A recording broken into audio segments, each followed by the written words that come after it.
Right now, somewhere, a man is sitting beside a woman who just asked him something that sounded completely ordinary. He answered without much thought, maybe even half listening. What he doesn't realize is that in that moment, she wasn't just talking. She was revealing interest, curiosity, and a quiet invitation to connect. The message was there, hidden inside a simple question, and he completely missed it. That man could easily be you, but after this, it won't slip past unnoticed again. Here's something most men don't want to hear at first. Women rarely express desire in a direct, straightforward way when it comes to emotional or intimate connection. I know this not just from observation, but from lived experience and years of noticing how differently women communicate compared to what men expect. There is no obvious signal, no dramatic confession, no cinematic moment where everything becomes clear. Real communication is far more subtle than that. It hides inside everyday words, so ordinary that most people overlook it completely. Research in communication studies has shown that women rely heavily on indirect language when discussing vulnerable feelings, significantly more than men do. In simple terms, when something matters emotionally, it is less likely to be stated directly. It gets wrapped inside questions, comments, or casual conversation. So instead of saying what they want, women often hint at it, test the response, and observe how safe it feels to go further. If you only listen to the surface level, you miss the real meaning underneath.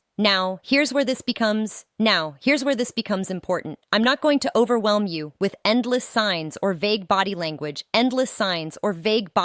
theories. There are really just two key that often show up when a woman is seeking emotional closeness that can lead toward intimacy. Only two. And once you understand them, you will start noticing them everywhere. In past conversations, current relationships, even moments you never thought twice about before. But before those questions make sense, you need to understand why they appear as questions in the first place. From a very young age, many girls are subtly taught rules about expression. Don't be too direct, don't come on too strong, don't risk rejection openly, be interested but not obvious, be open but still protected. Over time, this creates a habit of wrapping true feelings inside safer language. Not because women are dishonest, but because being direct often feels emotionally exposed. Communication researcher Deborah Tannen described this difference clearly. Men often communicate in a way focused on facts, solutions, and information. Women more often communicate to build connection, emotional understanding, and relational safety. So when a woman asks something, she is usually not just asking for information. She is checking connection. She is testing emotional tone. She is trying to understand how close she can safely get. This is also why misunderstandings happen so easily. A man hears a question and answers it. Literally. A woman asks a question and is actually looking for emotional presence behind the answer. When that emotional layer is missed repeatedly, she starts to feel unseen, even if everything looks fine on the surface. And slowly, her interest fades without a clear explanation. This is where relationship research becomes very clear. Studies on emotional responsiveness show that small moments of connection, how someone responds to bids for attention or engagement, play a major role in whether relationships grow or break down over time. In simple terms, when one person reaches out emotionally and the other consistently misses it, the bond weakens quietly. Because for many women, emotional closeness is what opens the door to physical closeness, not as a rule, but as a natural response. Feeling understood, emotionally safe, and mentally connected often comes first. When that foundation is there, attraction deepens in a more complete way. When it isn't, even physical presence can feel distant. And now we come to the first question. It is surprisingly simple. What are you thinking right now? Most men hear this and treat it like casual conversation, something to answer quickly or even brush off. But the real meaning is far deeper than the words suggest. When she asks this, she is not trying to pass time. She is trying to enter your inner world. She is reaching for access to your thoughts, your attention, your presence in that exact moment. In other words, she is looking for closeness that goes beyond surface interaction. It is an emotional check-in disguised as a simple question. She is not just curious about your thoughts. She is asking whether you are willing to let her into them. Research on emotional connection in relationships shows that these small moments of responsiveness matter more than dramatic gestures. When a person acknowledges and engages with these subtle bids for attention, connection strengthens. When they ignore or dismiss them, even when they ignore or dismiss them, even unintentionally, the emotional distance increases over time. So when she asks what you are thinking, she is not filling silence. She is offering a chance to connect. She is quietly saying, "Let me see you for a moment. Let me feel closer to you right now." And this is where things shift. If you respond with presence, even in a simple and honest way, something in her perception changes. Not loudly, not dramatically, but internally. The emotional distance shortens, trust builds, comfort increases, and with that, attraction naturally deepens because emotional safety is being created in real time. For many women, desire is not just triggered by appearance or words alone. It grows through feeling emotionally seen and mentally included. When she feels like her presence matters in your inner world, she becomes more open, more engaged, more connected. So the next time she asks you that question, don't treat it as background question, don't treat it as background noise. Don't deflect it or reduce it to nothing. Look at her, be real. Even if your thoughts are simple or random, share them, because what she is really asking is not about your thoughts at all. She is asking whether she is allowed into your world. Right now, somewhere, a man is sitting across from a woman, not realizing the conversation he just had was actually full of signals. She asked something simple. He answered it simply, and the moment passed without meaning. What he didn't see is that she wasn't just talking to fill silence. She was quietly testing connection. She was quietly testing connection again, and if he keeps missing those moments, the pattern repeats until distance grows for reasons he can't quite explain. But there is another layer to this, and this is where most men stop paying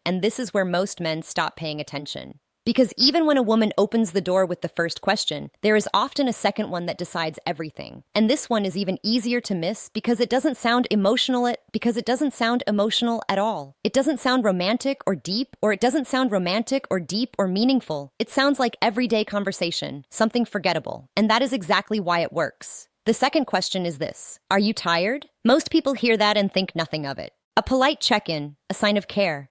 Maybe she's just being considerate. And sometimes that's true.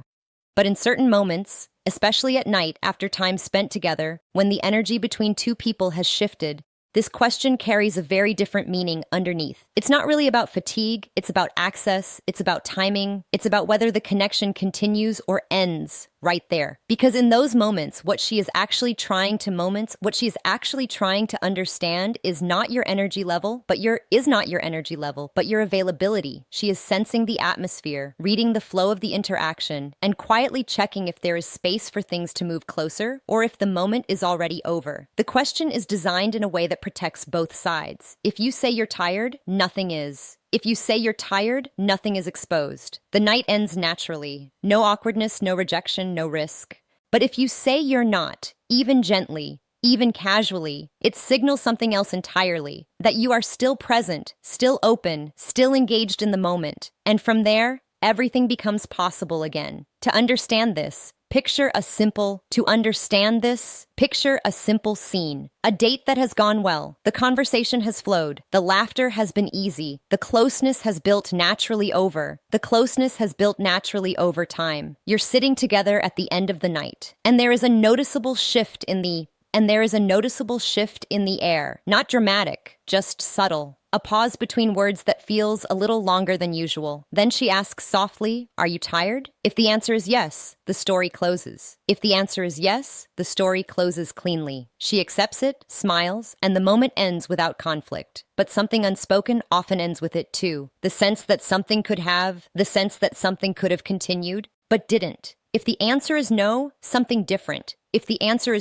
Something different happens. The energy doesn't suddenly explode or change shape. It simply stays open.